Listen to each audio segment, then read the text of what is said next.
kenapa kita penting memiliki motivasi belajar itu? Karena kalau kita tidak memiliki motivasi, maka kita mungkin akan asal-asalan saja dalam belajar ya. Salah satu motivasi itu adalah cita-cita kita tadi ya, adalah tujuan yang ingin kita capai. Jadi kita harus menunjukkan reaksi untuk mencapai tujuan yang ingin kita capai ya.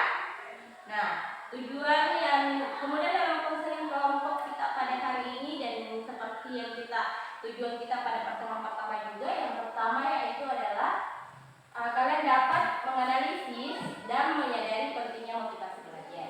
Nah, jadi kalian ini bisa mengetahui, oh ternyata motivasi belajar itu penting ya bagi saya. Ternyata motivasi itu belajar itu penting kita miliki sebagai pelajar ya, gitu. Kemudian yang kedua nih, kalian dapat merumuskan akibat dari perilaku malas dan belajar. Jadi anak-anakku yang merasa biasa malas belajar, kalian itu dari kegiatan ini kalian akan tahu, oh kalau saya sering selalu malas-malasan ternyata begini akan saya dapatkan, begini dampak pada diri saya nanti ya. Kemudian yang ketiga nih, kalian mampu menentukan solusi dari permasalahan belajar yang dialami. Jadi kalian ini kemarin sudah mengungkapkan ya permasalahan belajarnya. Nah, kalian dengan kegiatan hari ini kita bisa menentukan solusi apa sih yang terbaik untuk saya untuk mengatasi permasalahan belajar saya begitu ya. Jadi anak-anakku dapat menentukan solusi untuk permasalahan belajar kalian ya. Jadi itu tujuan kita dalam melakukan konseling kelompok kita pada hari ini. Nah, untuk langkah-langkahnya, karena kemarin pertemuan pertama kita sudah mengungkapkan permasalahan masing-masing dan kita juga sudah memilih satu masalah ya. Jadi kemarin masalah siapa yang sudah kita pilih? Fitri tentang malas belajar. Jadi itu permasalahan yang akan kita coba diskusikan atau kita cari solusi yang tepat ya untuk hari ini. Nah, untuk langkah yang kita lakukan hari ini yaitu yang pertama, ibu akan memutarkan sebuah video ya, karena kita menggunakan teknik model simulis. Jadi kita akan belajar dari video itu tentang tokoh yang ada dalam video. Kita akan mencoba mengambil pelajaran dan atau contoh yang baik dari video yang akan ibu putarkan. Bisa paham ya sampai di sini ya? Nah, kemudian ibu juga mengingatkan nih hal-hal yang perlu kita perhatikan dalam konseling kelompok. Yang pertama kemarin kalian harus terbuka ya. Maksudnya terbuka itu terbuka dalam mengungkapkan masalah yang kalian alami, terbuka dalam menyampaikan pendapat, dan terbuka untuk bertanya. Jangan malu-malu juga untuk bertanya ya. Kemudian ibu mau tanya lagi, kalian tadi datang ke sini ada yang paksa atau dengan sukarela? Alhamdulillah ya, kalian datang semuanya dengan sukarela untuk mengikuti kegiatan kita hari ini. Nah, kemudian dalam menyampaikan pendapat juga itu kita harus berusaha memperhatikan norma-norma ya, jangan mengilah atau jangan memotong pembicaraan temannya ya. Jadi setelah temannya menyampaikan pendapat, baru kalian juga menyampaikan pendapatnya ya. Bisa? Bisa. Kemudian untuk yang paling penting dalam konseling kelompok itu adalah hal-hal yang bersifat rahasia atau hal-hal yang tidak layak diketahui oleh orang lain selain dalam kelompok kita ini, jangan kita bicarakan di luar ya. Bisa? Nah, karena pentingnya asas rahasia ini, maka kita ucapkan lagi ikrar rahasia seperti kemarin. Bisa? Oke, sekarang sudah siap ya? Seperti kemarin kalau kita mengucapkan ikrar, kalian cukup mengikuti saja apa yang diucapkan. Bersedia? Oke, sekarang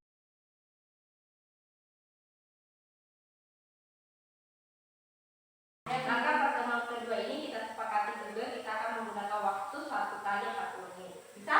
Sepakat ya? Oke. Nah, sebelum kita melanjut ke tahap berikutnya, lebih baik kita melakukan sedikit permainan ya. Oke, permainannya yaitu adalah tepuk hijau hitam ya.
video yang akan kita saksikan. Bisa?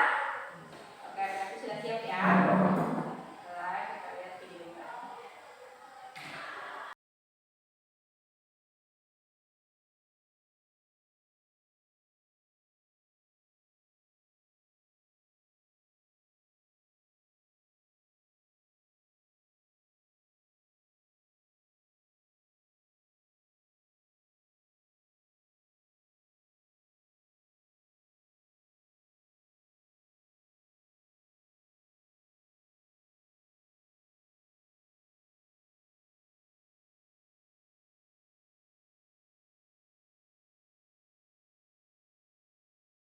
Oke, silakan kerja LKPD-nya. Oh, Ibu kasih waktu 10 menit ya untuk kerja LKPD. Oke? Oke, silakan.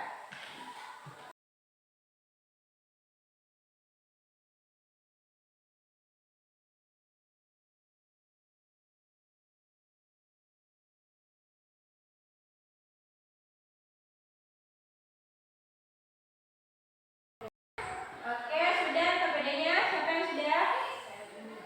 Oke, sudah ya. Tadi ya sudah. Oke.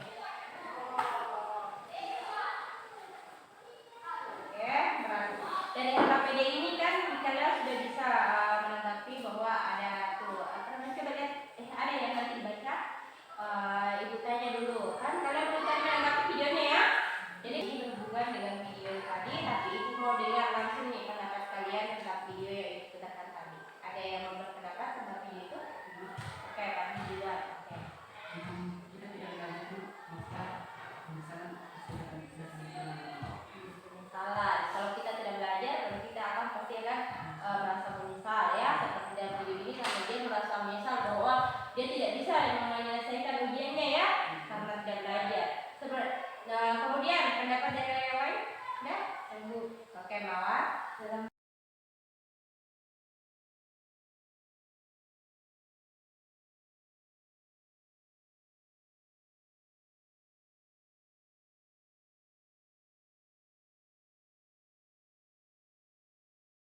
Sekali pendapatnya, anak-anak sekalian sudah bisa melihat hal-hal yang ada dalam video ya. Nah, ibu mau tanya lebih lanjut tentang masalah bahwa kita tentang masalah belajarnya yang Mawar ya, untuk Fitri ya, dari Mawar ya, bahwa Mawar ini kemarin malas belajar di rumah ataupun di sekolah ya Fitri. Saya malas belajar.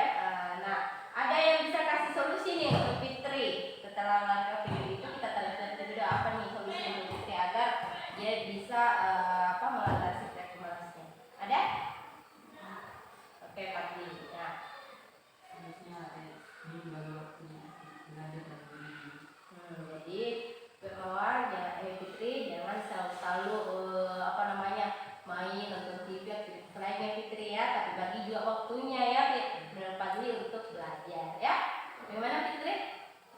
Iya.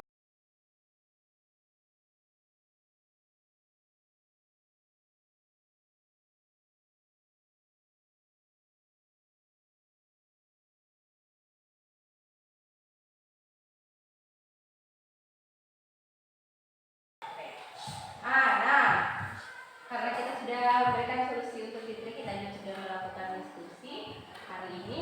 Terima kasih untuk anak-anak sekalian yang sudah aktif dalam kegiatan kita hari ini. Maka kegiatan hari ini kita akhiri di sini, bisa? Jadi, tapi sebelum itu kita mau dengar kesimpulan dari kegiatan kita hari ini. Bagaimana Fitri? Coba Fitri kesimpulannya seperti apa? Kesimpulan dari pertemuan ini adalah malas itu dapat hasil belajar kita tidak baik, dan untuk mencapai tujuan kita harus belajar dapat memiliki waktu dengan baik.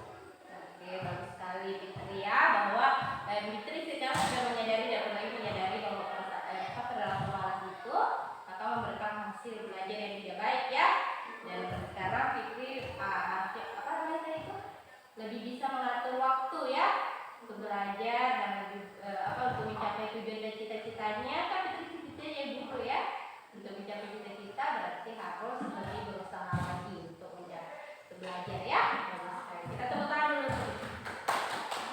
Itu adalah kesimpulan dari pertemuan kita. Semoga apapun rencanakan, yang sudah kita itu bisa kita terapkan ya di proses belajar kita nantinya. Oke?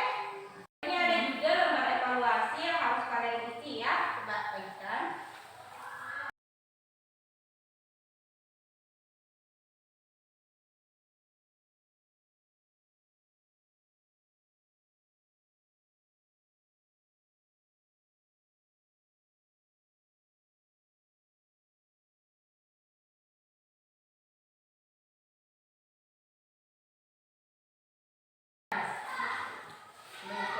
Oke, lembar evaluasi ini akan Ibu jadikan sebagai penilaian untuk kegiatan yang kita lakukan hari ini ya. Terima kasih anak-anak sudah melakukan kegiatan hari ini. Nah, untuk rencana selanjutnya nanti kalau kita sudah melakukan observasi ini, semoga bisa dilaksanakan hal-hal yang kita laksanakan. Maka nanti di pertemuan berikutnya kalau kita akan melakukan kelompok lagi, mungkin kita akan bahas